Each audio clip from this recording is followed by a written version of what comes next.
Assalamualaikum warahmatullahi wabarakatuh. Perkenalkan, nama saya Anita Zahra dari kelas 1Q Ilmu Komunikasi. Saya akan mempresentasikan tentang teori psikologi humanistik. Yang pertama yaitu sejarah teori humanistik. Awal mula lahirnya psikologi humanistik adalah berangkat dari nuansa psikologi yang ada pada awal abad ke-20 di Eropa dan Amerika. Pada saat itu, gerakan behavioristik dan psikoanalisa sangat diagung-agungkan, akan tetapi aliran atau gerakan psikologi lainnya sangat tidak dipedulikan pada saat itu. Aliran psikologi humanistik ini secara eksplisit memberikan perhatian pada dimensi manusia dari psikologi dan konteks manusia dalam pengembangan teori psikologis. Psikologi humanistik membela kodrat manusia yang telah dianggap negatif dan deterministik oleh aliran behaviorisme dan psikoanalis.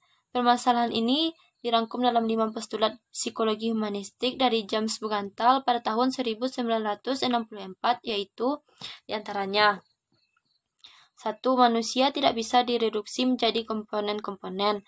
2. Manusia memiliki konteks yang unik dalam dirinya. 3. Kesadaran manusia menyertakan kesadaran akan diri dalam konteks orang lain. 4. Manusia mempunyai pilihan-pilihan dan tanggung jawab.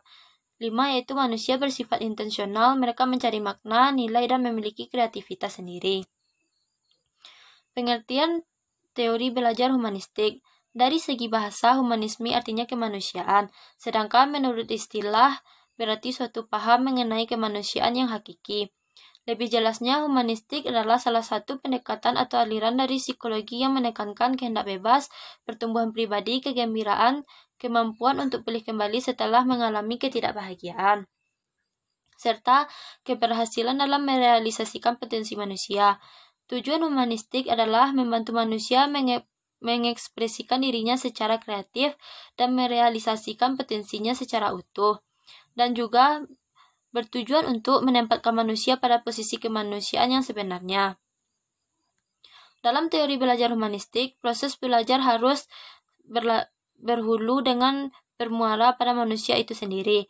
Konsep belajar teori humanistik ini lebih melihat pada sisi perkembangan kepribadian manusia. Prinsip-prinsip belajar humanistik. 1. Yaitu keinginan untuk belajar. 2. Belajar secara signifikan. 3. Belajar tanpa ancaman. 4. Belajar atas inisiatif sendiri. 5. Belajar dan berubah. Ajaran-ajaran dasar psikologi humanistik yaitu: 1. Individu sebagai keseluruhan yang integral.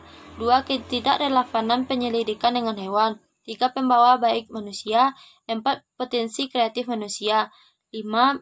Penekanan pada kesehatan psikologis. Tokoh-tokoh dalam teori belajar humanistik yaitu Abraham Maslow, Arthur Combs, dan Carl Rogers. Kelebihan dan kekurangan teori humanistik.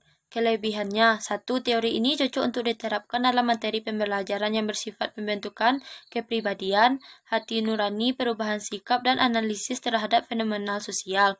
2. Suasana pembelajaran yang saling menghargai, adanya kebebasan berpendapat, kebebasan mengungkapkan gagasan. Kekurangannya yaitu psikologi humanistik mengalami pembiasaan terhadap nilai individualisme. 2. Siswa yang tidak mau memahami potensi dirinya akan ketinggalan dalam proses belajar. 3. Banyak konsep dalam psikologi humanisme, seperti misalnya orang yang telah berhasil mengaktualisasikan dirinya ini masih buram dan subjektif. Contoh kasus dalam teori humanistik yaitu Erin yakin bahwa dia merupakan orang yang sangat dermawan, sekalipun dia seringkali sangat pelit dengan uangnya dan biasanya hanya memberikan tips sedikit atau bahkan biasanya tidak memberikan tips sama sekali saat makan di restoran.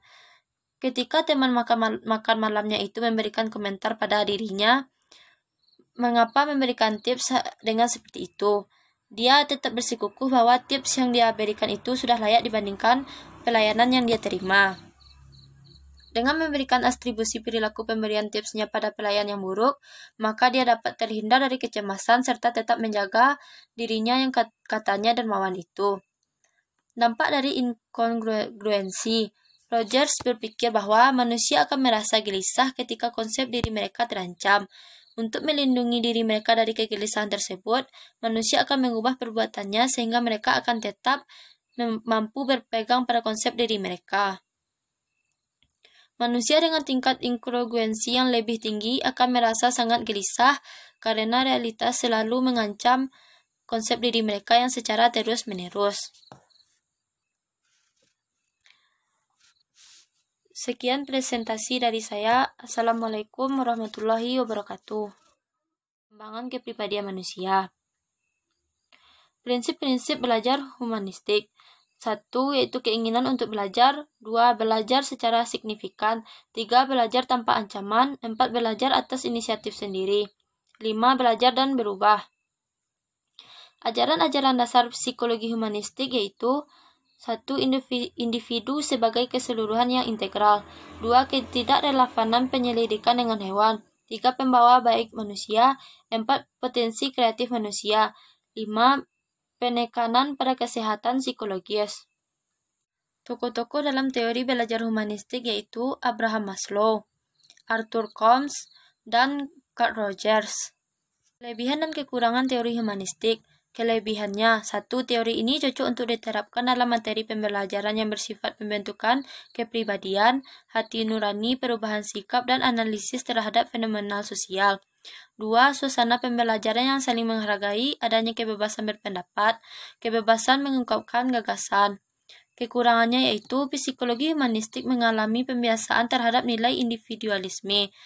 2. Siswa yang tidak mau memahami potensi dirinya akan ketinggalan dalam proses belajar. 3. Banyak konsep dalam psikologi humanisme, seperti misalnya orang yang telah berhasil mengaktualisasikan dirinya ini masih buram dan subjektif. Contoh kasus dalam teori humanistik yaitu Erin yakin bahwa dia merupakan orang yang sangat dermawan. Sekalipun dia seringkali sangat pelit dengan uangnya dan biasanya hanya memberikan tips sedikit atau bahkan biasanya tidak memberikan tips sama sekali saat makan di restoran. Ketika teman makan malamnya itu memberikan komentar pada dirinya, mengapa memberikan tips dengan seperti itu?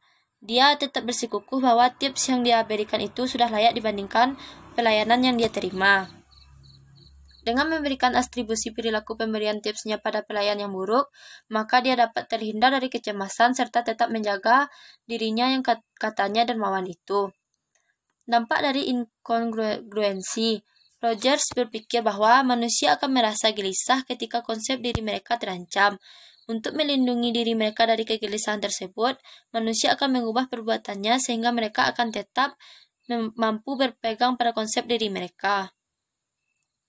Manusia dengan tingkat inkongruensi yang lebih tinggi akan merasa sangat gelisah karena realitas selalu mengancam konsep diri mereka yang secara terus-menerus. Sekian presentasi dari saya. Assalamualaikum warahmatullahi wabarakatuh.